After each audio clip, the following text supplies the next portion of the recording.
Hello everyone, this is Harry. In this issue, let's take a look at an American crime film, The Salton Sea.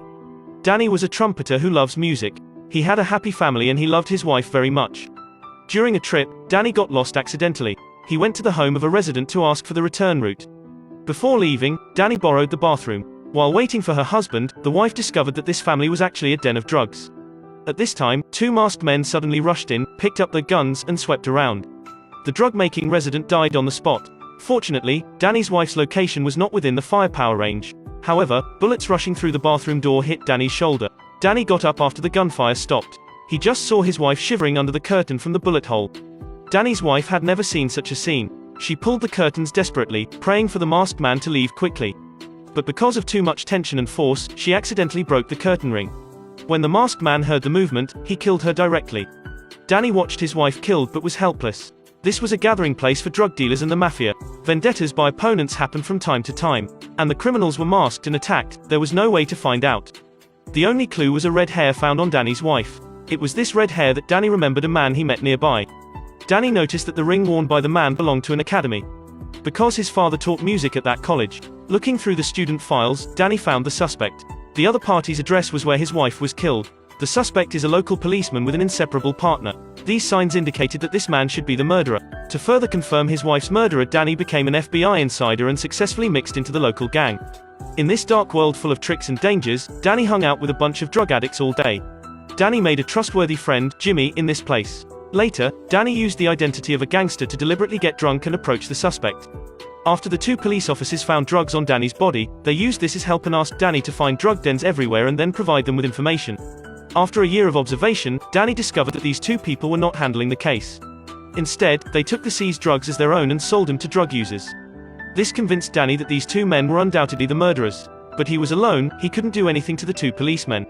Danny didn't want the FBI to interfere, so he went undercover and tried to gain the trust of the murderer. But the murderer always regarded Danny as a disposable tool. During the undercover process, Danny gradually lost himself in drugs and lies. He was not only looking for opportunities for revenge but also hardly asked himself who he really was. Life was no longer meaningful after losing his wife. He didn't seem to have an exact identity. The only thing that supported him to move forward was the beautiful face of his wife. Whenever Danny came back to the house, he all took off his masquerade costume and took out the suit and top hat to put on. He kept repeating his true identity, then slowly blew his beloved trumpet. He was the real self at this moment. Danny's neighbor was a severe drug addict. She was often beaten by her husband and cried in the doorway. Danny also often helped her and let her take refuge in his home. The woman in front of Danny reminded him of his wife. Over time, Danny gradually realized the gentleness he thought was extinct. He was tired of lying. He tore off the disguise and confided in the woman. Danny knew that the woman didn't leave her husband because of her daughter. So Danny planned to help her. Danny handed the woman a pack of drugs to hide at home. Later, he would provide information to the police as an insider used the police to remove the woman's husband. One day, the murderer learned that another gang was chasing Danny for selling his drug den. And the murderer as a policeman did not intend to protect Danny. Instead, they let him pack up and run away. Later, they would find a way to destroy Danny's identity. Danny knew that he couldn't wait any longer. He must try to kill the murderer as soon as possible. For today's plan, he had to relay out with the help of the FBI. According to the notice given by the FBI, the biggest local drug dealer was the Pooh Bear. And his best friend, Jimmy, was a heavy addict. He had dealt with Pooh Bear a few times and Danny could contact Pooh Bear through him. Danny told Jimmy that he had a big client who needed drugs. After the event, they could draw 10% of the huge transaction. That night Danny went to the black market to get a pistol. The next day, he went to Pooh Bear's den with Jimmy to negotiate the price of drugs. During the delivery, Danny took the opportunity to take the pistol under the table. After returning, Danny played a scene with the FBI and deliberately let the murderer see the drug deal. Sure enough, the murderer did not allow Danny to eat alone and threatened Danny again with the charge of drug trafficking to help them take down Pooh Bear. To personally kill the enemy, Danny promised to the FBI that he would schedule Pooh Bear to the hotel. He also lured the two policemen into a crime, obtained criminal evidence, and wiped out the drug dealers and the malfeasance police. After that, Danny told Jimmy his true identity. He asked Alan to pretend to be Taiwanese and go to the hotel for an appointment. According to the plan, Danny came to Pooh Bear's den and planned to take out the pistol under the table to kill him. But Pooh Bear had long discovered Danny's intentions.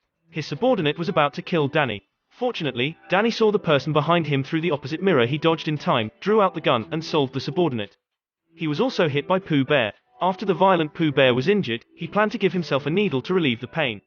Two masked police officers suddenly appeared and killed the bear right after Pooh Bear raised the needle. At the same time, Danny, who fell on the ground, quietly opened his eyes. It turned out that Danny was wearing a bulletproof vest and was deliberately pretending to be dead.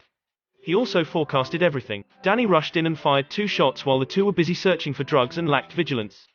One person died, the other was seriously injured. The living one kept apologizing for mercy. But actually, he sneaked on the hidden weapon. Danny was careless, and the murderer took the gun and restrained him. At this time, Danny remembered that the gun seller had said there were 8 bullets in the pistol. He silently counted the number of shots he shot, exactly 8 shots. At the moment the murderer shot, Danny touched the needle on the ground and injected on his neck. When going back to the residence, he lit a cigarette and went back to his trumpeter status in suit and leather shoes. This time, the neighboring couple appeared behind Danny. It turned out that the woman's husband belonged to the gang that chased Danny.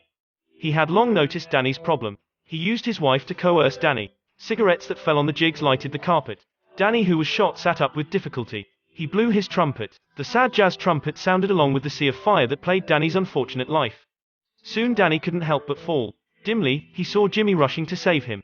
Everything ends here. Okay, this is the end of this issue. Friends who like it, don't forget to like and subscribe.